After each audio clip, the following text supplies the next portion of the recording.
Good afternoon to you. Mark Sudduth, HurricaneTrack.com here. Thursday now, the 18th of January, 2024.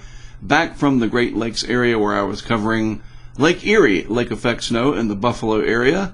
Came back a couple of days ago, getting back into the swing of things here in the office. Of course, it is still snowing up there. It'd be nice to just hang out up there for a week or so, but got other things to do, other projects that I'm working on. Plus, there's family time that has to be considered. But yes, a lot of snow up there, 6 feet or more in some areas. Even Lake Ontario, we don't want to forget that. Great Lake, one of the 5, contributing to a lot of lake effect snow to the Watertown area up along the Tug Hill region. A beautiful area of the country. If you ever have a chance to go up there and experience lake effect snow, you should, because it's pretty neat to see. You just have to be ready for the potential for a lot of snow. But you know what? It's getting ready to warm up big time. And with that, we're going to have some big-time rain in areas that need it, but it could be a lot all at once, or at least over a few days, in excessive amounts, and we need to talk about that, as well as some other things. Let's get started. First of all, the lower 48, there's your lake effect snow warnings for Erie and Ontario up there. Buffalo, Watertown, and surrounding areas still getting pummeled from time to time with those oscillating bands. Meanwhile, winter storm watches and warnings all throughout these areas as another system comes through. Still, the deep Arctic air is in place. That's important. It's not just shallow. It's pretty deep into the air column. And so it's easy to get these winter storms to come in and do their thing. A couple of other areas to point out.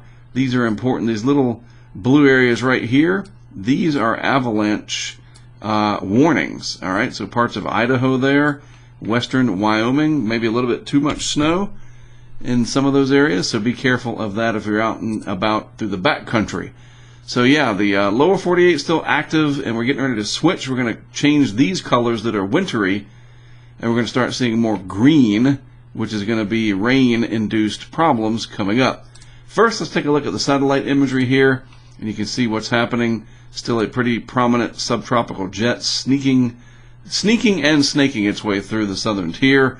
Meanwhile, enough northern branch energy coming in to keep the Arctic air in place for now. More Pacific energy coming in off the Pacific. That's why we call it Pacific energy.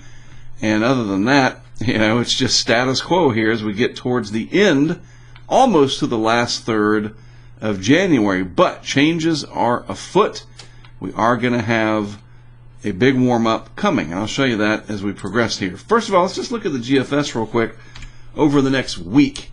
Lots of blue on here right now, different shades of blue. Dr. Levi Cowan, who coded up this map system, made it so that the legend tells us that the different shades of blue indicate the snowfall rates or rainfall rates, whatever the case may be. And in some cases, icefall rates. Had a pretty big ice storm up at the Pacific Northwest, especially in the Portland area. And yeah, pretty active pattern, but we're going to change it. The pattern's going to flip. We're going to get warmer, and you can see that reflected as I just scroll through the next several days. First of all, you can see the air mass right here, this huge chunk of Arctic air. You can literally see it even on this surface map representation slide across the country. There it is there, 1037 millibars over the Outer Banks. So it comes across, and it's going to slide off into the western Atlantic and really set up a prominent Bermuda-Azores high. See, it peaks in right there, right off the right-hand side of the map. So we're going to get a pretty strong western Atlantic ridge or Bermuda high setting up, and that is going to give us the pattern on the western side of that high, which is basically right here, right, where we're going to funnel a lot of moisture into Texas, the Rio Grande Valley, eastern Texas, Louisiana, the Mississippi Valley. That area in general is going to get a lot of rain over the next week. So back it up, do it again. First wave comes through early next week, Sunday into Monday. Maybe some very heavy rainfall in Houston. Let's not forget, too, lots of rain out west, California, and the intermountain areas out there, the Sierras, elsewhere. And then that energy spreads in, taps into some deep subtropical moisture, and more heavy rain for areas, again, that are in drought, but you don't want too much at one time. Got that old be careful what you wish for thing. Notice, too, at about a week to 8 days, sneaky little area of high pressure sitting up here in southeast Canada. That's a pretty dense area of cold air. We'll have to watch that. Sometimes these can nose their way down especially the eastern side of the Appalachians, and you can get some overrunning and some ice events like we're seeing hinted at. Just something to watch in the GFS here. That pink, yes, that's your freezing rain, sleet, icy kind of stuff. That can be a real mess. You'd rather have snow rather than ice. I think everybody can agree to that. All right, so the excessive rainfall outlook. This is a really neat product. You should take advantage of it. Lots of good stuff from the National Weather Service. This is out of the Weather Prediction Center. And that little area of green up there in the Pacific Northwest in Washington State, marginal for today. So this is day one. This is very similar to what we see from the Storm Prediction Center. What's the difference between weather and storms? Well, that's a discussion for another day. But this is what they call it, the Weather Prediction Center. It used to be the Hydrometeorological Prediction Center, but a lot of people fumbled that when they tried to say it. So they just changed it to WPC, the Weather Prediction Center. So day two, tiny little area north of the Bay Area, or including the Bay Area, I guess. And that's California, of course. But then day three, a little bit more out there. Kind of looks like a tuning fork or a weird letter H, right? The letter H there in California. But then we really start to perk things up in California. And then eventually by day five, Southern Cal, parts of the Southwest as a whole. And then our target area here, potentially for a big population center, Southeast Texas, with a slight risk at day five. So if this was your run-of-the-mill severe weather, tornadoes, hail, that kind of thing, a slight risk at day five, even though they don't do that yet. They just give you probabilities and percentages. But if there was a slight risk at day five, a lot of people would be talking about it, right? They would. Rain is an impact. It's a severe impact. It can be. We need water to survive, of course, but too much of it can be problematic. So a slight risk at day five, this far out, you can bet it's going to get upgraded probably to a moderate at some point. The potential is there, so you folks in Southeast Texas start thinking about it. It's been dry, it's been cold, had some snow in that area. Saw pictures and videos on my Facebook. Friends of mine that live in that area. It's getting ready to rain, and you guys know down there, too much rain can lead to really big problems. We're seeing this reflected too over on the Twitter, and my often remark of, yes, I know it's called something else, I call it Twitter, and that's okay. Anyway, Jordan Overton up at Fox Weather, on top of things, helps to produce some of these amazing graphics and other cool stuff.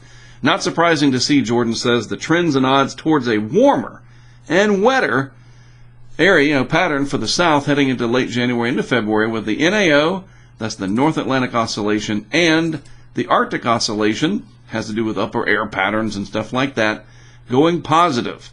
Now, instead of getting into, hey, thanks Windows for the ding over there, anybody know what operating system that is?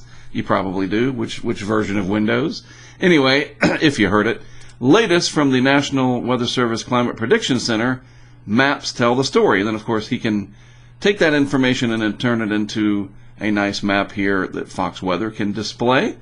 And the same goes for the temperatures as well. This is what it looks like from the CPC. Pretty neat stuff, right? We can take that info and create thematic maps on other platforms. But yes, the pattern is going to favor much above normal temperatures coming. Issued yesterday, valid towards the end of the month. So this is 8 to 14 days out. It's not right now, it's coming. And the much above, well, eventually it should be much above, I would think. But right now it's above normal precip as well. And again, this is towards the end of the month. But what this doesn't take into account is early next week, and that's going to be down here in Southeast Texas. But the point is, as Jordan alludes to, the overall pattern is going to be one that supports, when you get this going positive, meteorologists know what that means, and you're going to flood the country with warm, moist air overall. All right? Finally, as we get way out into time, our good friend John up here, yep, here we go again, an extended Pacific jet screaming across all the way from Japan, the upper air pattern, towards the western continental, North America, basically. Not just the United States, but elsewhere, right? Yes, this is 300 hours out, but this is the future. This is a large puzzle piece, as we like to call it. Usually these don't get missed very bad. It's the smaller weather features that can get screwed up in long-term out. That's why we don't look at hurricanes or blizzards beyond even 5 days. That stuff's just really hard to predict because those are smaller, harder to model systems. These big features, much easier to see in the modeling. And as John points out here, up at Empire Weather and other entities up there, right?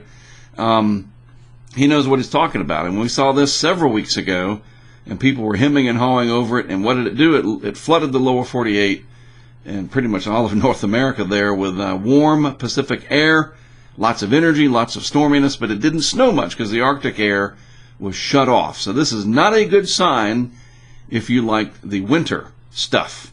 All right? Now listen, again, with all the rain that's coming, I want to remind you, our partner QuickDam, we're going to be talking about them more and more as we get towards hurricane season. Fantastic company. And as they say, full disclosure, they are a partner. I don't like the word sponsor because I believe in what they're doing. They just didn't write me a check and, oh, good, just talk about it, whatever, like if a beverage company did that as an example. I've visited with them. I've seen these products. I have these products. People that I know use these products, and you will thank me later. Get them. Be ready to go. All kinds of solutions for you for flooding inside and outside the home. Where can you get them? Easiest, among all these other places, Lowe's, Home Depot. Everybody's got one of those in their backyard or close to it. And if you are in southeast Texas and elsewhere where this heavy rain is coming, you can go down and grab you some. Whatever you need. Just go to QuickDams.com. I'll put a link in today's description. Check out their stuff. They got videos, tutorials, testimonials. They are on Twitter as well. So check them out. You will thank me later. Like I said, we're going to be talking about them more and more, and especially as we get, and it makes sense, into the warm season, the true warm season. We're going to be doing something interesting with some of their products that you might not have thought of. A little test we're going to do out there in Tornado Alley. Has nothing to do with tornadoes, though. No, we're not going to try to surround a tornado with a QuickDam. That's not going to work. Maybe Netflix will fund a movie like that. What is that? Sharknado version 6 or whatever? Anyway, I'm getting ridiculous. Let's let this video get online for you, and I can tell you all about, or you can at least see what I've been talking about here. That's the point here, all right? Don't forget, too, we are on Patreon. I finally added that down there. They've got a new logo, new branding, and they've kind of revamped it so that anybody can sign up, and you can see what we're talking about. And then when you want to fund something, you're available to, or you're able to, available, whatever, you can. And, of course, at HurricaneTrack on Twitter. I will never have the other thing unless the guy forces me to.